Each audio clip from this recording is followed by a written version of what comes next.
নবীজির জীবনের দুইটি দিক, একটি হচ্ছে সুরত আর একটি হচ্ছে সিরত। সিরত অনুকরণীয় আর সুরত প্রশংসনীয়। এই সুরত ধারণ করার ক্ষমতা কোনো মানুষের নেই। তিনি ছিলেন মধ্যম আকৃতির সুঠাম দেহের অধিকারী একটি মানুষ। তার চুলগুলো ছিল ঘাড় পর্যন্ত প্রলম্বিত, হালকা হালকা কোঁকড়ানো। তিনি যখন চুলের ভিতরে তৈল দিয়ে আছড়াতেন মনে হতো মৃদুমন্দ ঢেউ দেখা যায়। তার কপাল ছিল চওড়া, ভ্রুগুলো ছিল জোড়া ভ্রু, ধনুকের মতো বাঁকা। চোখের পাতাগুলো ছিল ফুটন্ত গোলাপি রঙের এক একটি পাপড়ির মতো।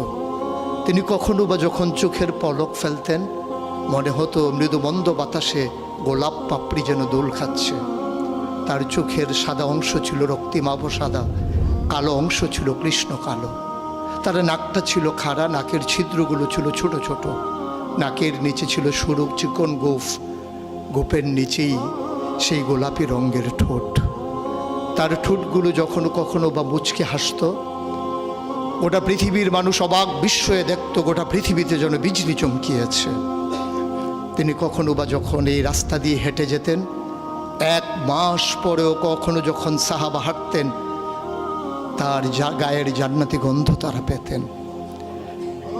মায়েরা উম্মাহাতুল মুমিনিন যারা, তারা নবীর যখন কখনো এই ঘামে ভেজা শরীর নিয়ে ঘরে ঢুকতেন, কপালের ভিতরে মুক্তোর দানার মতো ঘামগুলো যখন জমে থাকতো, মায়েরা ছোট্ট শিশি খুঁজে সেই ঘামগুলো শিশিতে ভরে জমা রেখে দিতেন, কখনো বা ঈদে কোনো অনুষ্ঠানে যেন আতর হিসেবে ব্যবহার করতে পারেন। এই সুরত ধারণ করা কোনো মানুষের সাধ্যর বাইরে। কখনোই কোনো মানুষ এই সুরত ধারণ করতে পারবে না চেষ্টা করলেই। কিন্তু তার সিরত যেটা অনুকরণীয়, অনুপম আদর্শ। তিনি এসেছিলেন এই জন্যে, ওয়ামা আরসালনাকা ইল্লা রাহমাতাল লিল আলামিন। তিনি ছিলেন রহমত গোটা ধরনীর জন্যে। যেমন করে আল্লাহ বলেছেন, ফাবিমা রাহমাতিম মিনাল্লাহি লিনতা লাহুম ওয়ালাউ কুনতা ফাজ্জান গালিজাল কলব লানফাদ্দু মিন হাওলিক ফাআফু আনহুম ওয়াস্তাগফির লাহুম ওয়াশাওিরহুম ফিল আমর ফাইজা আযামতা ফাতাওয়াক্কাল আলাল্লাহ ইন্নাল্লাহা ইউহিব্বুল মুতাওয়াক্কিলিন। তিনি এসেছিলেন তেমন করে। কেন তাকে পাঠানো হয়েছিল? আল্লাহ নিজেই বলেছেন, লাকাদ কানা লাকুম ফি রাসূলিল্লাহি উসওয়াতুন হাসানা।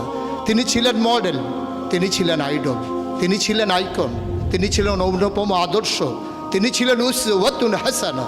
তিনি গোটা মানব জাতির জন্যে সকাল থেকে সন্ধ্যা, রান্নাঘর থেকে সংসদ ভবন, তার জীবনের ব্যক্তি জীবন, পারিবারিক জীবন, সমাজ জীবন, রাষ্ট্রীয় জীবন, অর্থনৈতিক জীবন, ইন্টারন্যাশনাল রিলেশন, সকল ক্ষেত্রে তিনি ছিলেন আদর্শ, তিনি ছিলেন মডেল, তিনি ছিলেন আইকন।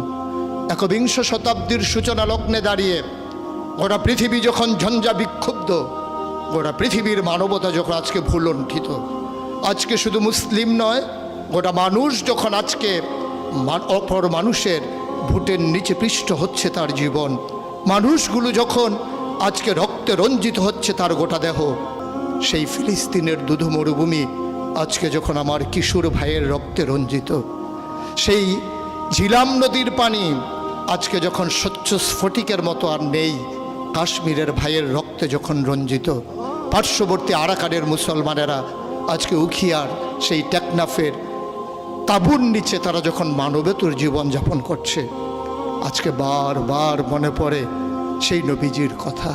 তিনি যদি আজকে আসতেন কোনো একটা ভূখণ্ডে, আমরা যদি দৌড়ে দৌড়ে তার কাছে যেতে পারতাম, গোটা মানবতা যদি বলতে পারতাম মুক্তি চাই, স্বাধীনতা চাই, ভোটের নিচ থেকে জীবন চাই, তিনি হয়তো আঁকড়ে ধরে বলতেন, এখানেই শান্তি, চলে এসো উদখুলু ফিস সিলমে কাফা, তাহলেই তোমাদের জন্য প্রশান্তি, তাহলেই তোমাদের জন্য মৃত্যুর, স্বাভাবিক মৃত্যুর গ্যারান্টি। কখনোই আর ঝঞ্ঝা বিক্ষুব্ধ পৃথিবীতে তোমাদেরকে বুক পেতে দিতে হবে না বুলেটের সামনে।